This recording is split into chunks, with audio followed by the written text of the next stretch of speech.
Assalamualaikum warahmatullahi wabarakatuh.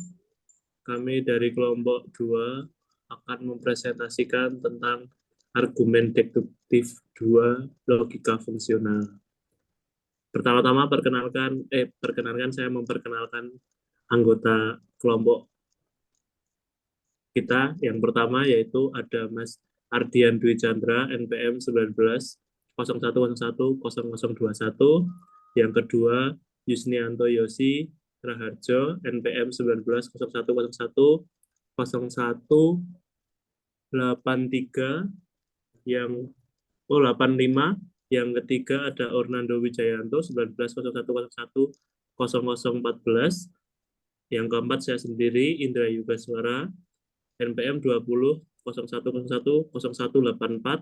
Yang terakhir ada Mas Radityo Satrio, NPM 21.0101 0117.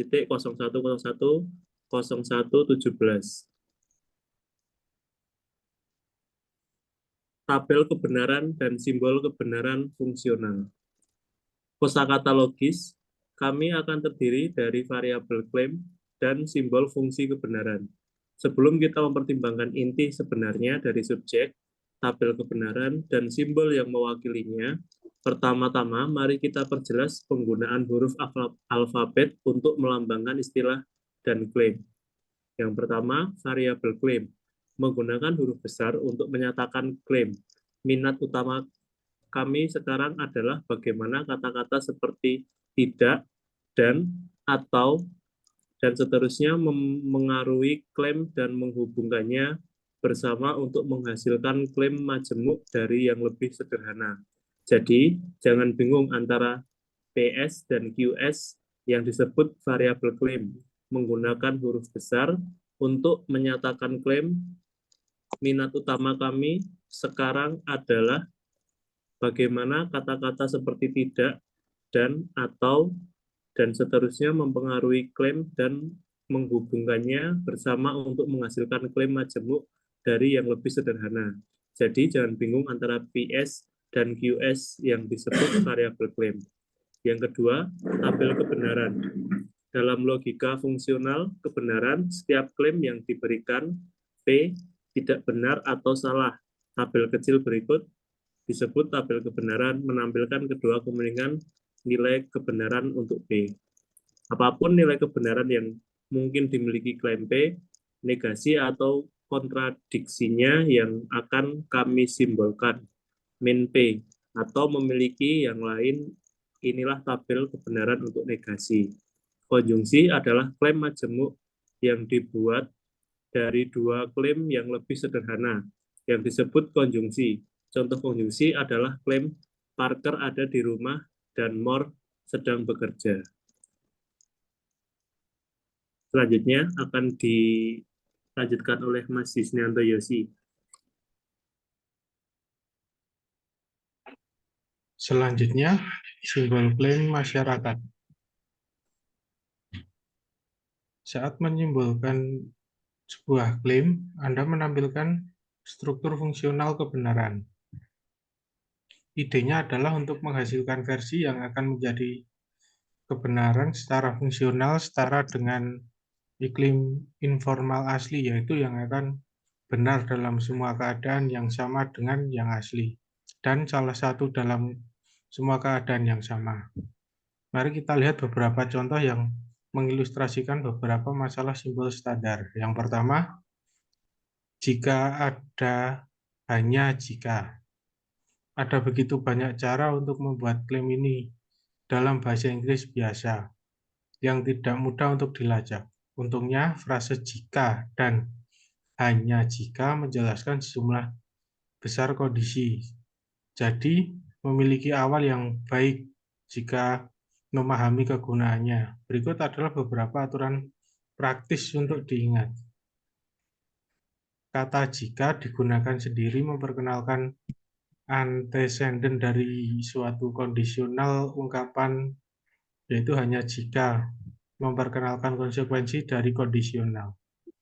Dengan kata lain, bukan lokasi bagian dalam kondisional yang memberitahu kita apakah itu antecedent atau konsekuen. Itu adalah kata-kata logis mengidentifikasinya. Sebagai contoh yang mempertimbangkan ini, Moore akan basah jika Parker membalikkan kapalnya. Bagian Parker dari klaim adalah antecedent, meskipun muncul setelah bagian Moore, seolah-olah klaim itu mengatakan jika Parker membalikkan kapalnya, Moore akan basah. Yang kedua, diperlukan dan memadai. Kondisi klaim bersyarat kadang-kadang dijabarkan dalam hal kondisi yang diperlukan dan cukup. Pertimbangkan ini contohnya. Kehadiran oksigen adalah kondisi yang diperlukan untuk pembakaran. Ini memberitahu bahwa kita tidak dapat melakukan pembakaran tanpa oksigen, atau jika kita memiliki pembakaran, maka kita harus memiliki oksigen. Yang ketiga, kecuali.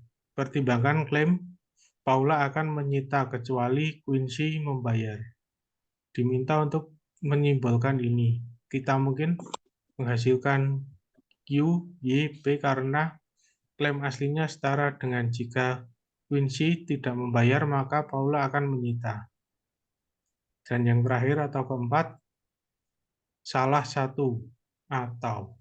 Terkadang kita perlu tahu persis di mana disjungsi dimulai. Itu tugas dari kata baik untuk menunjukkan kepada kita. Kedua klaim ini mengatakan hal yang berbeda dan memiliki tabel kebenaran yang berbeda. Tetapi satu-satunya perbedaan di antara keduanya adalah lokasi kata keduanya. Tanpa kata itu, klaim tersebut akan menjadi sangat ambigu. Selanjutnya akan dibacakan oleh Mas Radi.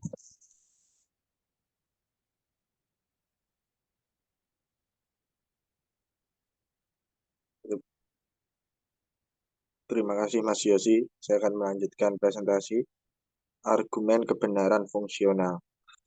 Argumen fungsional kebenaran dapat mengambil bentuk apapun dalam sejumlah tak terbatas. Namun demikian, kami memiliki metode untuk menguji validitas yang cukup fleksibel untuk mencakup setiap argumen fungsional kebenaran. 3 di antaranya, metode kebenaran, metode tabel kebenaran, singkat, dan metode deduksi. Ya, bisa dilanjutkan Mas Orlando.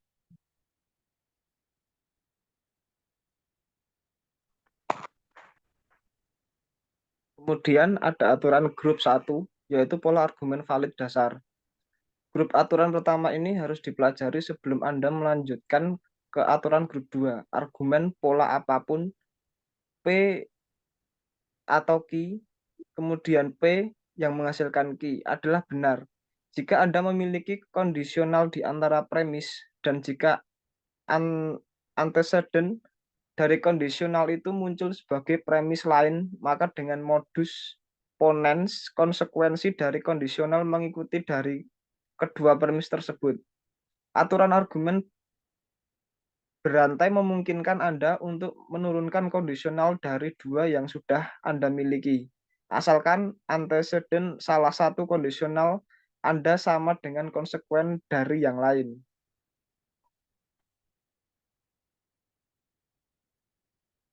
Next. Aturan grup 2 yaitu kesetaraan fungsi kebenaran.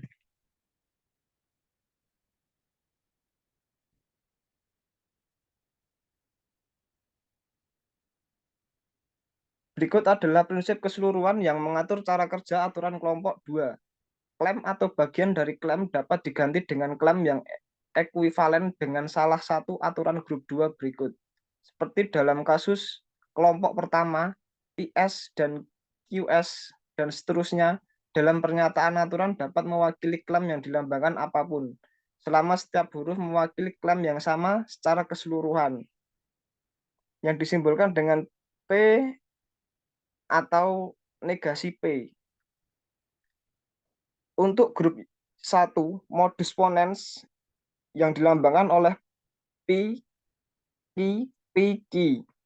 Dan juga untuk yang modus tolan PQ, QP. Kemudian untuk argumen berantai itu juga menggambarkan mengenai tentang PQQRPR dan seterusnya.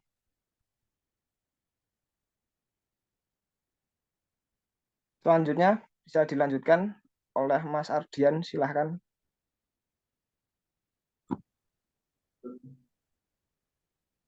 Baik, saya akan melanjutkan ke materi selanjutnya, yaitu bukti bersyarat. Bukti bersyarat atau yang disingkat CP adalah aturan dan strategi untuk membangun deduksi. Ini didasarkan pada gagasan berikut. Katakanlah kita ingin menghasilkan pengurangan untuk klaim bersyarat P, Y, Q. Jika kita menghasilkan pengurangan seperti itu, apa yang telah kita buktikan, kami telah membuktikan yang setara dengan jika P benar, maka Q akan benar.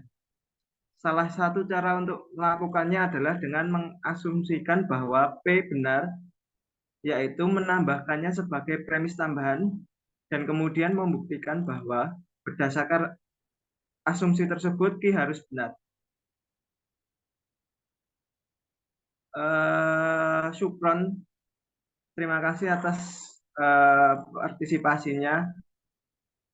Mungkin salah kata dan benarnya hanya Allah yang menilai saja. Sekian presentasi dari kelompok kami. Wassalamualaikum warahmatullahi wabarakatuh.